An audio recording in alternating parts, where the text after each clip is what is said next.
आज हम करने वाले हैं क्लास 10 साइंस के मोस्ट इंपॉर्टेंट क्वेश्चंस जो आपके प्री बोर्ड एग्जाम में साइंस में आपको देखने में मिलेंगे ही मिलेंगे।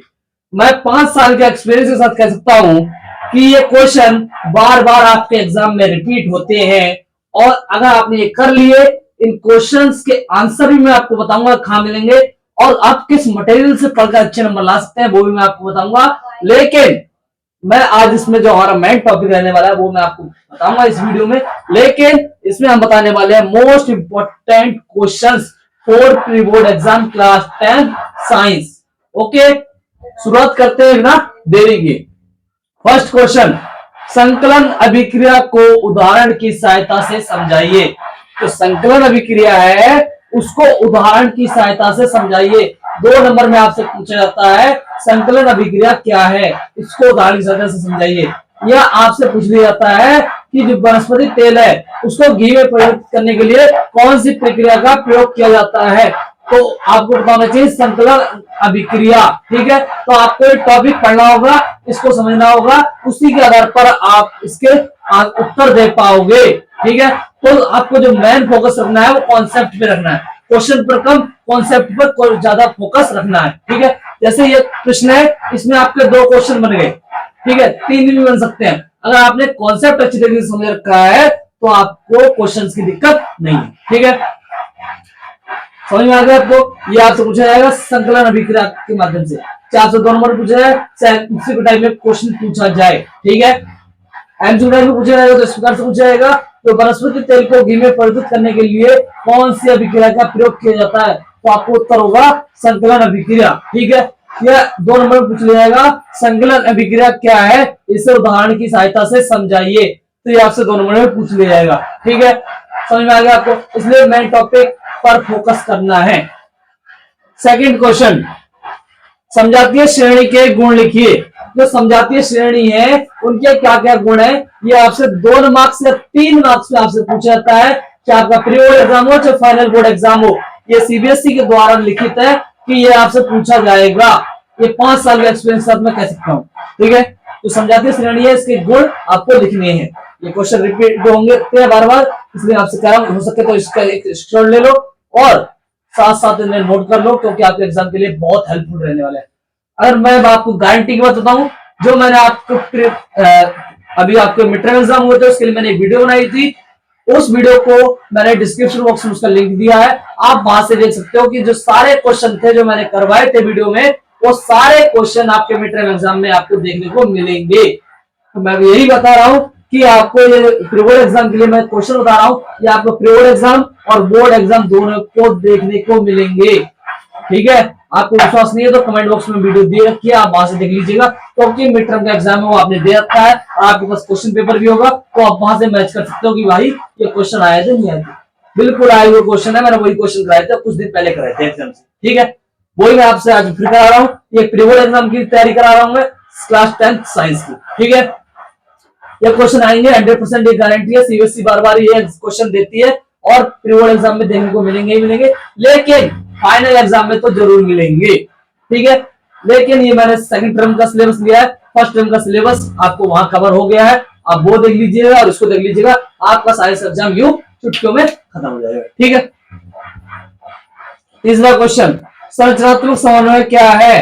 ठीक है, जो संरचनात्मक समन्वय है वो क्या है, ब्यूटेन जिसको बोलते हैं C4 और H10 और पेंटेन जिसको बोलते हैं C5 और H12, इसकी संरचनात्मक समन्वय क्या होगा, इसकी संरचना बनानी है आपको, संरचनात्मक समन्वय की संरचना आपको बनानी है। ठीक है, इंपॉर्टेंट क्वेश्चन आपसे पूछा जाता है, संरचना बनानी होगी, चाहे आपसे कोई नंबर दे दिया जाए, कोई भी नाम दे दिया जाए, आपको संरचना बनानी होगी, इसलिए आपको मेन फोकस टॉपिक पर करना है। ठीक है, मोस्ट और सबसे इंपॉर्टेंट क्वेश्चन आपके प्री बोर्ड और बोर्ड एग्जाम के लिए, संतृप्त और असंतृप्त यौगिक के बीच में कोई 3 अंतर लिखिए। क्या, संतृप्त और असंतृप्त यौगिक के बीच कोई 3 अंतर लिखिए। 3 मार्क्स में आपसे बार बार पूछा जाता है और बार बार ये रिपीट होता है। ठीक है, तो लिख लेना, हो सके तो स्क्रीनशॉट ले लो।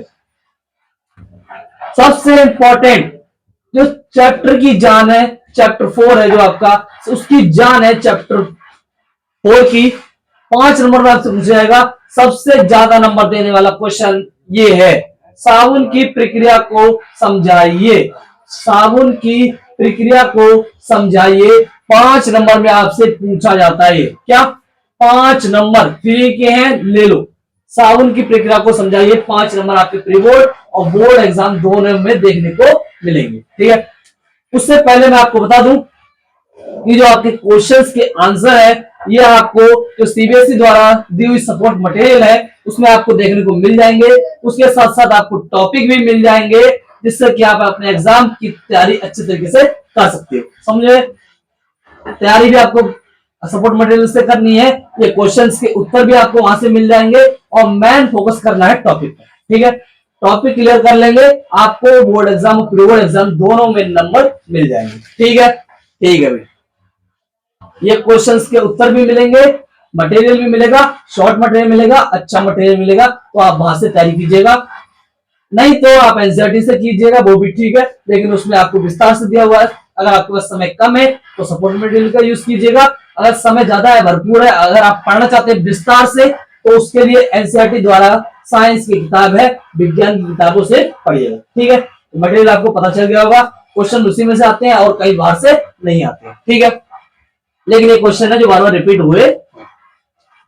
एस्टीकरण अभिक्रिया, जो एस्टीकरण अभिक्रिया है यहां भी आपको मैंने बता दिया, ये आपका टॉपिक है एस्टीकरण अभिक्रिया, जहां से आपका 2 नंबर का क्वेश्चन बनता है।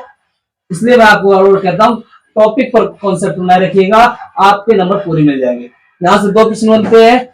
जो मृदल मृदल गंध है, मीठी गंध है, उसको क्या कहते हैं? वो एस्टीकरण कहते हैं। एस्टीकरण क्या है? एक मीठी गंध है। ठीक है, एस्टीकरण अभिक्रिया को लिखिए, तो आप बाहर लिख दो तो आपको 1 नंबर वहां से पूरा मिल जाएगा। इसलिए मैं बार बार कहता हूं टॉपिक पर फोकस कीजिएगा। इस टॉपिक से आपसे एक क्वेश्चन पूछा जाएगा जो 2 मार्क्स का होगा या एमसीक्यू टाइप क्वेश्चन का होगा। ठीक है, ठीक है।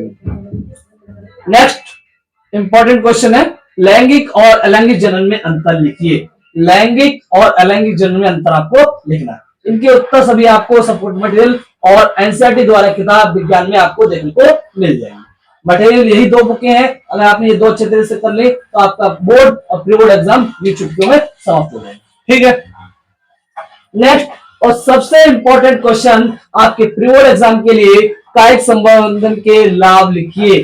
3 मार्क्स से आपसे पूछा गया है कायिक संवर्धन के लाभ लिखिए, तो आपको कोई 3 लाभ इसके लिखने। ठीक है, नेक्स्ट और सबसे इंपॉर्टेंट जो 5 नंबर में आपसे पूछा जाता है, बीज निर्माण प्रक्रिया को चित्र के द्वारा समझाइए। 5 नंबर में आपसे पूछा जाता है बीज निर्माण प्रक्रिया को चित्र के द्वारा समझाइए, 5 नंबर में आपसे पूछा गया। मैं बार बार कह रहा हूं कि इनके उत्तर आपको सपोर्ट मटेरियल एनसीईआरटी द्वारा किताब में मिल जाएंगे। यही 2 मेन मटेरियल है, इससे आप एग्जाम की तैयारी अच्छे तरीके से कर सकते हो। ठीक है, आपका कंफ्यूजन नहीं रहना चाहिए, इनके उत्तर कहां मिलेंगे? इनके उत्तर आपके सपोर्ट मटेरियल में मिल जाएंगे। अगर आपके पास सपोर्ट मटेरियल नहीं है तो आपको एनसीईआरटी किताब में मिल जाएंगे। ठीक है भाई, ठीक है। जब अंड कोशिका का निषेचन होता है, 5 नंबर में आपसे पूछा जाएगा, बार बार कहता हूं मैं, ये आपसे अथवा में पूछा जाएगा। अथवा मतलब और करके दे दिया जाएगा। जब अंड कोशिका का निषेचन होता है, इससे संबंधित कथन लिखिए, इससे संबंधित वाक्य लिखिए, इसके बारे में लिखिए। 5 नंबर आपसे पूछा जाएगा। अगर आपने ये नहीं बताया तो आप इसको अथवा में वाला कर सकते हैं। कौन सा? अथवा वाला क्वेश्चन कर सकते हैं, जब अंड कोशिका का निषेचन नहीं होता है। ठीक है, सबसे बढ़िया टॉपिक आपको सपोर्ट मटेरियल में मिल जाएगा। 5 नंबर आपसे पूछा गया है, प्री बोर्ड एग्जाम में 5 नंबर में पूछा गया है और लगातार 3 सालों से पूछा जा रहा है, तो इस क्वेश्चन को जरूर लगा लेना। ठीक है, नेक्स्ट और इंपॉर्टेंट क्वेश्चन जो आपके 3 नंबर के लिए बहुत ही इंपॉर्टेंट है, बहुत ही खास रहने वाला है। मेंडल ने, जो मेंडल था, उसने मटर के पौधे पर प्रयोग किया। क्या किया? मेंडल ने मटर के पौधे पर प्रयोग किए, उसे चुना। उसे ही क्यों चुना, इसके बारे में आपको बताना है। मेंडल ने मटर के पौधे का चयन या क्यों चुना, 3 नंबर आपसे पूछा गया है, प्री बोर्ड एग्जाम के लिए बहुत इंपॉर्टेंट क्वेश्चन है। ठीक है, उसके बाद प्रभाविता का नियम, जिसे हम प्रबलता भी कहते हैं। उसके बाद पृथक्करण का नियम, जिसे हम विसंयोजन भी कहते हैं। और स्वतंत्र अभियून का नियम, इन तीनों नियमों को आपको विस्तार से पढ़ना है। इन तीनों नियमों में से एक नियम आपके एग्जाम में पूछा जाएगा। वो 2 नंबर में भी हो सकता है, वो 3 नंबर में भी हो सकता है। ठीक है, उसके बाद मैं आपको बता दूं, जो एकल संकरण और द्विसंकरण है उसमें आपको क्या करना है। एकल संकरण है उसमें जीनोटाइप और फिनोटाइप का अनुपात याद करना है। ठीक है, जीनोटाइप और फिनोटाइप का अनुपात याद करना है एमसीक्यू टाइप में क्वेश्चन में, या जो आपका केस स्टडी प्रश्न होता है उसमें यह आपसे पूछ लिया जाता है। ठीक है, इसमें केस स्टडी प्रश्न में यह पूछ लिया जाता है कि एकल संकरण प्रक्रिया के द्वारा जीनोटाइप क्या होगा, फिनोटाइप का अनुपात क्या होगा। ठीक है, ये आपको ऐसे करना है। तो तीनों टॉपिक में से कोई नियम आपसे कोई नियम पूछा जाएगा, लगा लेना। ये तीनों नियमों को आप अच्छे तरीके से पढ़ लेना। ठीक है, नेक्स्ट और जो आपका इंपॉर्टेंट टॉपिक है लिंग निर्धारण। एक क्वेश्चन आपका यहां से बनता है लिंग निर्धारण का, जो आपसे पूछा जाए कि मादा और नर में एक्स होते हैं, वाई होते हैं, उसको बताया जाएगा। क्रोमोसोम के बारे में बताया जाएगा। ये आपको यहाँ से टॉपिक क्लियर करना है। एक क्वेश्चन आपका यहाँ से पूछा जाएगा लिंग निर्धारण, चाहे क्वेश्चन कोई सा हो, लेकिन टॉपिक यही रहेगा आपका, लिंग निर्धारण से संबंधित टॉपिक से आएगा। ठीक है, ठीक है भाई, मैं आशा करता हूं आपको हमारी वीडियो पसंद आती होगी, और अगर आपको हमारी वीडियो 1% भी दिल को छू जाती है तो एक लाइक, एक शेयर और एक सब्सक्राइब जरूर कर दीजिएगा, ताकि हमारा मोटिवेशन बढ़ता रहे और हम आपको इसी तरह की वीडियो लेकर आते हैं। ठीक है, नेक्स्ट वापस आता हूं अपने टॉपिक पर। अब बात करते हैं क्वेश्चन 14। क्या? क्वेश्चन 14, विद्युत चुंबक और स्थायी चुंबक में अंतर। जो विद्युत चुंबक है और स्थायी चुंबक है, इसमें अंतर क्या होगा, ये आपको बताना है। 2 मार्क्स में आपसे पूछा जाता है स्थायी चुंबक और जो आपकी विद्युत चुंबक है। कौन चुंबक? स्थायी चुंबक और विद्युत चुंबक, इसमें अंतर क्या होगा, 2 नंबर में आपसे पूछा जाता है। और मैं आपको बता दूं, ये क्वेश्चन आपको सबसे ज्यादा केस स्टडी में देखने को मिलेगा। भाई ये आपके 5 साल के अनुभव के साथ कह सकता हूं।